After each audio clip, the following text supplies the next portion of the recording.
Hey everyone, welcome back to Land Investing Online. Come unlock your potential freedom through land investing. Here at Land Investing Online, we teach students how to profitably buy and sell vacant land. This is the simplest, least competitive, and most profitable sector of real estate.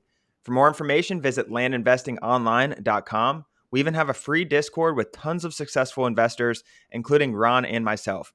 Come learn from the best. Please subscribe, like this video, Apple Podcasts, Spotify, YouTube, whatever you guys are on. It really, really means the world to Ron and I, and it moves this business forward. As always, I'm Daniel Apke, joined again by my brother and business partner, Ron Apke. Welcome back, Ron. Hey, Dan, good to be here. Before we get started, let's go over a question from one of our members. But today's topic is how to think bigger and grow your real estate business. So today's question from a member is it recommended to contact a realtor that's familiar with a particular market and get their opinion on property's value, even when you don't own the property? I'm on the fence of buying a couple lots in a market I'm not too familiar with. It may be a great deal, but I wanted to get a second opinion before I pull the trigger. Ron, what do you have to say about this? Yeah, I think this is a really good question. It's a common question from newer people, and I'm glad they're asking this and not just overusing realtors, because that's one of my fears with newer members is that they overuse realtors and then never actually give them any business. You can only ask a realtor to go to so many properties without giving them any business. Like maybe they might do it once or twice. Um, Even then, like it's tough to get them to do that, especially if you don't own the land. But the main thing is, guys, you want to be as transparent with them as possible. Tell them you're closing on this shortly and just wanted to get an opinion. Tell them you're an investor who does a lot of work in the area, and that you have a lot of deals in the area. But just tell them you're just trying to get some insight on this property prior to closing on it. Um, and I think that's the best way to go about it, Dan. Is being as transparent and honest. Don't tell them you own the lot because you don't. They'll probably find it out. Be honest with them and see where they go from there. You are going to get some no's on this. Like call me once you own it. And that's understandable. I understand their side of it for sure. But what do you think, Dan?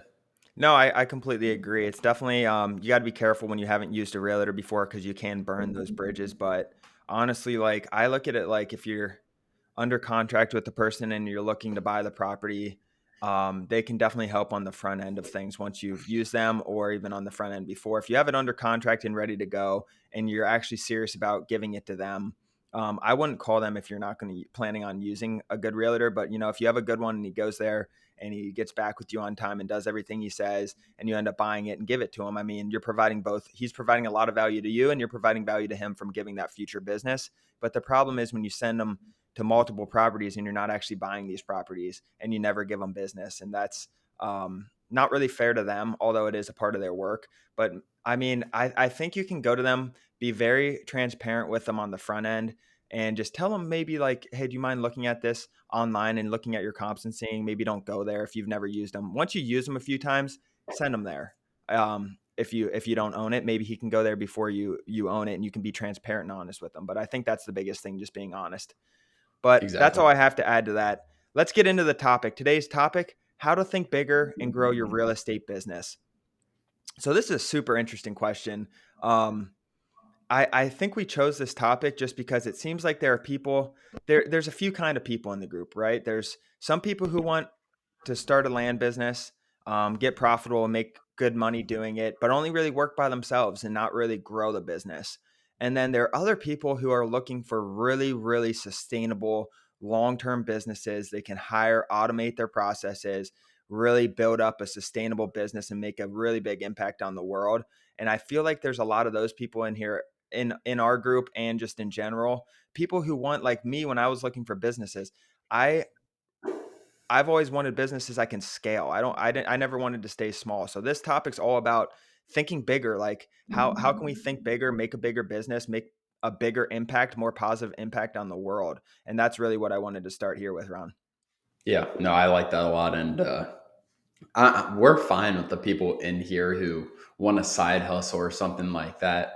But we're also here and like we're experienced with it in terms of growing this to a multi-million dollar business and bigger than that. there isn't a limit to how big you can take this business. You can do so much different stuff with land. But no, I think this is a really good topic, Dan. I'm excited to talk about this more. I know you, like you said, like you're interested in businesses to grow them, to hire employees, to get systems in place. While some people are in this business to make an extra $100,000 a year, $200,000 a year, or maybe they're in it to quit their job and then make 150, $200,000 a year. All of these are okay. But I think focusing on there's a lot of people interested in actually building a real sustainable growth oriented business. And I'm excited to talk about this. Yeah, and it really, I mean, by yourself or with one other person, say there's two of you, you can get $1 million business fairly quickly in this business model if you guys are grinding and hustling. But that's really what it is. Like there's so many levels to this. Like, do you want $1 million business or do you want a $50 million business? Do you want one employee or one virtual assistant, or do you want to build a team of 25 so where you're acting as the visionary CEO at the top, making higher level decisions? There is so, people are so stuck on just like, I don't know, it kind of bugs me. I feel like people think this can't be a business like that, and I know it can be, and you can build this to however, like you said, however you want. And I feel like you can, there's so many ways. We have another episode coming out on automating and hiring and all these different great topics, and there's just so much you can do. But I want to first start by saying a good quote I read. I don't remember the book I read this from recently, but I heard this quote. It's, if you don't know where you're going, how will you ever get there? So think about that. If you don't know where you're going, how will you ever get there? To have a sustainable business, and Ron and I have really focused on this the last few months is, or last 6 months or so. You need a solid vision, mission, and core values, right? You need to know where you're going. You want to build a sustainable business. You're not going to build it just going in all kinds of random directions, right? You need some sort of direction. You need a vision, and a solid mission statement to come back to, and then core values to make decisions on. And Ron and I recently reset, or we had core values, but we recently reset them. And the new core values are so on point with what we believe in, what pisses us off, and what we know drives the business forward. And once we got those, we literally are in our meetings now, in our management meetings and team meetings, we relate everything back to these core values. And it gives us so much direction. It makes decisions easy. We say, all right, well, let's think of how this decision fits with our core values. And based on that question, we only have two core values and then a couple nouns under them right now. So a couple sentences to describe them, but you go and you look at them, look at that decision from an aspect. I'm trying to think of an example, Ron. You might have one that comes to mind, but um, yeah, you look at the core values and you can make decisions. And this type of stuff, it might be irrelevant to you if you're not trying to grow a business, but this stuff is so important from high level visionary CEOs, people who want to take this business to something bigger than themselves. And that's what it's about. Right now, if you're the only one in the business or you have three other people and you're in the weeds doing the business is about you.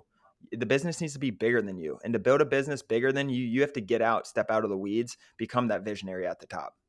hmm I 100% agree. And I think once it like the first step, I think, Dan, there's a lot of, I mean, I don't know if you say first step, but once you can really, a big step for me was separating myself from singular deals, and looking at the data and the business as a whole, where I'm not like this one deal in whatever county.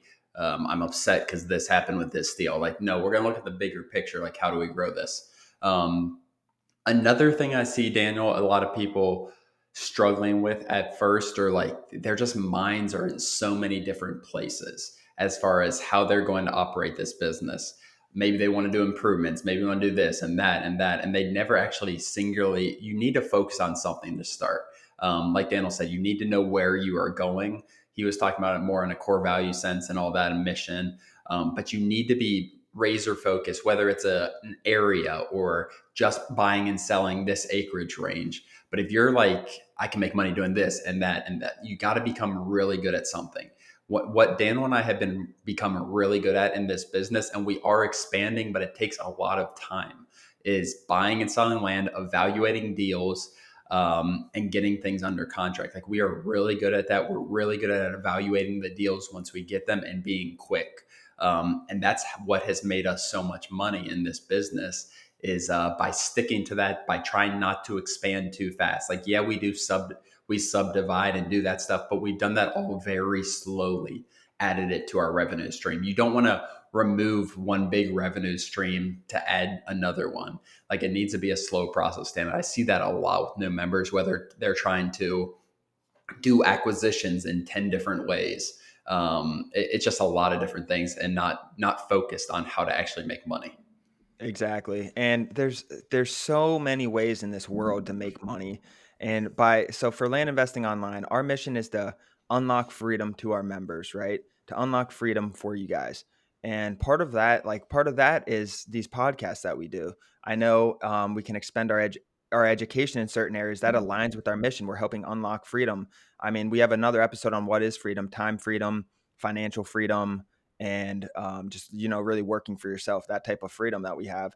But part of that is challenging your guys' mindset, and that's what we're doing with this topic: how to think bigger and grow your real estate business. When I look at the topics, when we before we do our podcast, I always think back to that vision, unlocking freedom for our members, and then I say, is this going to help move them forward and unlock their freedom? It's that simple. So I'm not going to talk about um, I'm not gonna try to sell you guys a new sock company right now that I started. I'm not gonna start a company making socks or something or t-shirts right now. That's not my focus because I don't think that unlocks people's freedom. So I constantly go back to that. And you guys got to think, what's important to you guys and keep it, like Ron said, it's all about direction. There's certain things that we get on the land business acquisition side that just doesn't fit our business model. And right now we're not really big into houses in terms of the land flipping business, and we get a lot of opportunities back with houses on them.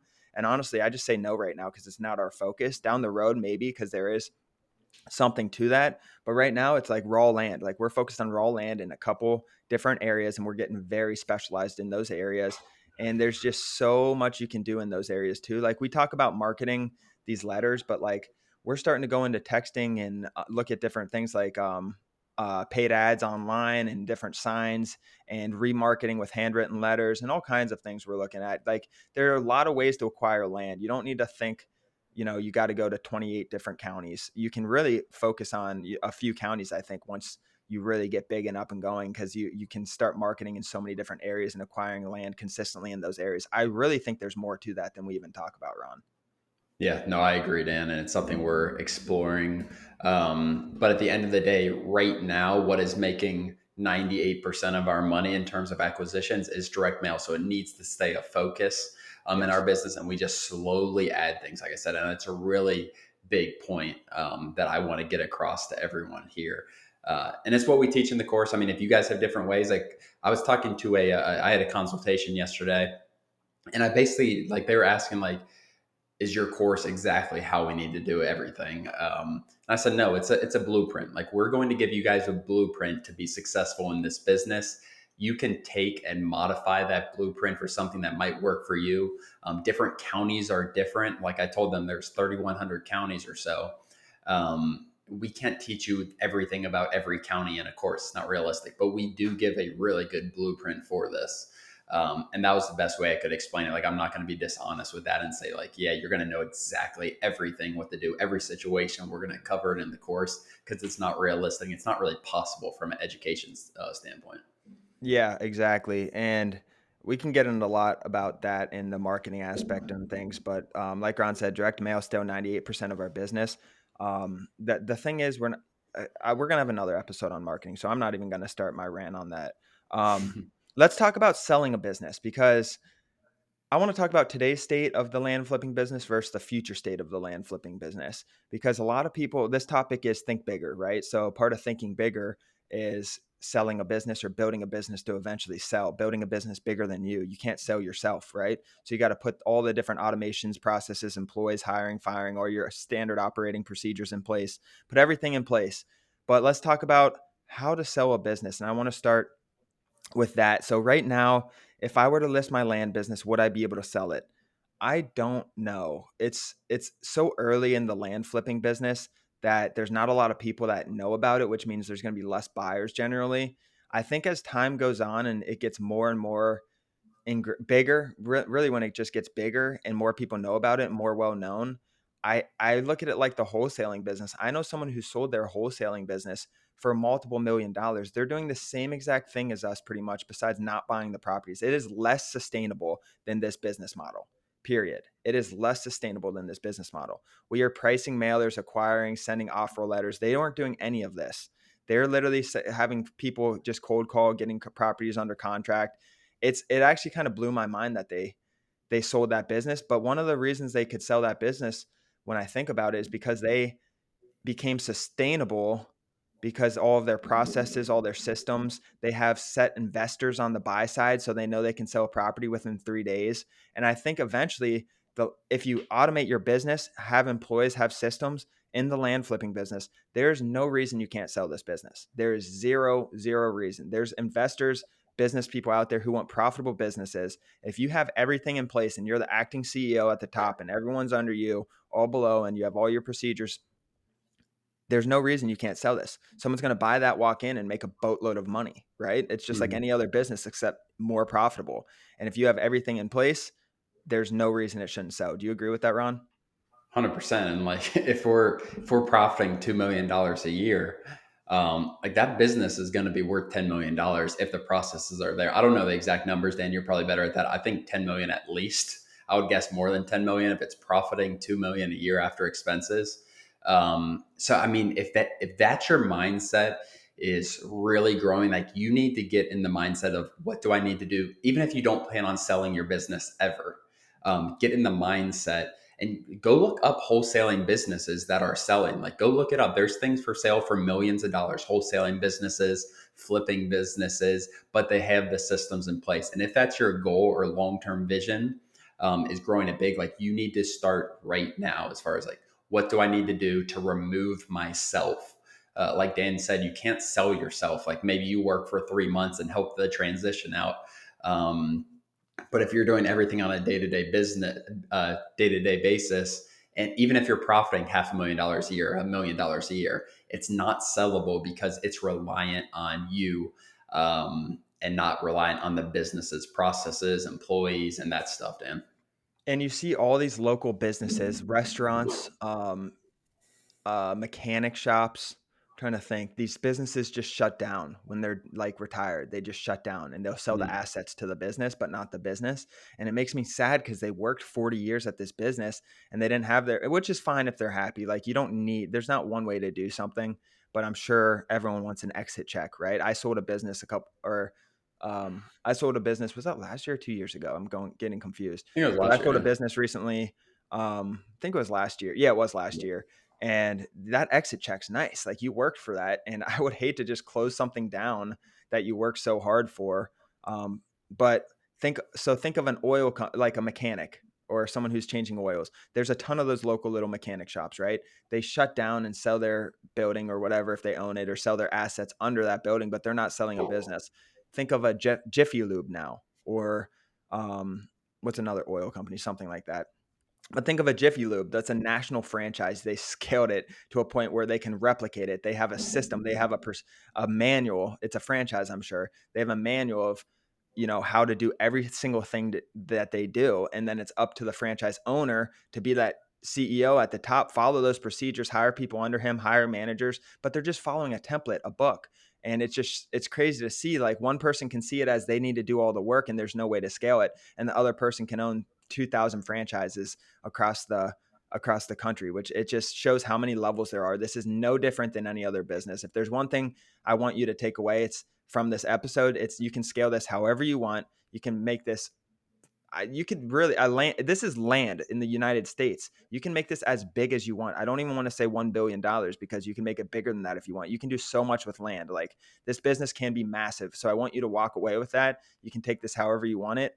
This episode, but if there's one thing I want you to walk away with, it's you can make this as big as you want. You can scale it. You'll be able to sell it eventually, and you can be an acting CEO, making a big difference on the world.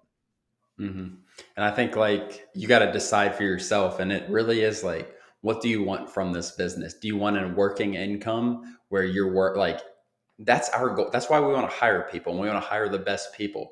Um, like being at the top, it's nothing about status or anything like that, but it's bigger picture stuff that we are focusing on once we get the right people in place. So it's something you got to decide as a business owner. Like, what do you want from this business? And like Daniel said, it's scalable to no ends. Like it can scale as big as you want. Like what does an or a billion-dollar apartment complex start with? A piece of dirt. Like that's all it starts with is a piece of dirt. Really, everything in the world starts with a piece of dirt and something being put on top of it. So that's the you just got to change that mindset, Dan. It's been big. I mean, you've been big in helping me as far as change that mindset and just kind of think bigger, get outside of every deal. It's a process and it takes time. Don't just try to if you're the only person right now, like you can't just or just be relying on someone else, obviously. But put systems in place to get there someday. And if you guys are interested in getting really big and becoming a giant in whatever you do, land, real estate, whatever it is you're doing, get involved. Like Ron and I love to surround ourselves with people like that. We love to help each other. And if you have that mindset, I'm sure you can help us too. I'm always looking to surround myself with more people that, because I hate thinking small. It's boring to me. I get bored. If I'm doing the same thing every day, working in the weeds, I'll get bored. I like to have a vision. My most fun I have is like just sitting back and thinking about like potential and things and just thinking, literally just thinking where things can go. So if you want to get like that, let Ron and I know. We're really, really happy to work with you and help you out and you help us out and vice versa. But trying to think if there's anything to add. I think I got all my points out, Ron. No, I think that was really good. It's a different. I think it was a different episode, like a different topic. Like a lot of times we talk about how to make the money in this and stuff, but I think it's really valuable for people to realize the how big it can be. But I think that's all I got. Yeah, exactly. And like Ron said, everything's on dirt. I'm sitting up here in an apartment in a congested area, but in the same world, in the same time, I'm on nature. I'm on earth. Like it's just built on that dirt. Like that dirt can become anything you guys want and any vision that you guys have. Other than that, guys, thank you guys again for joining. To get started and to unlock your potential freedom, visit landinvestingonline.com. Make sure to join our free Discord. Ron and I are involved. There's a ton of investors in there. There's real estate investors, wholesalers. If you guys have any real estate experience or want to get involved, hop in that Discord, say hi to us. We'd love to have you there. Please like and subscribe this YouTube channel, Apple Podcast, Spotify, whatever you guys are listening for on. It means the world to us. Other than that, guys, see you next episode and thank you for joining. Thanks, guys.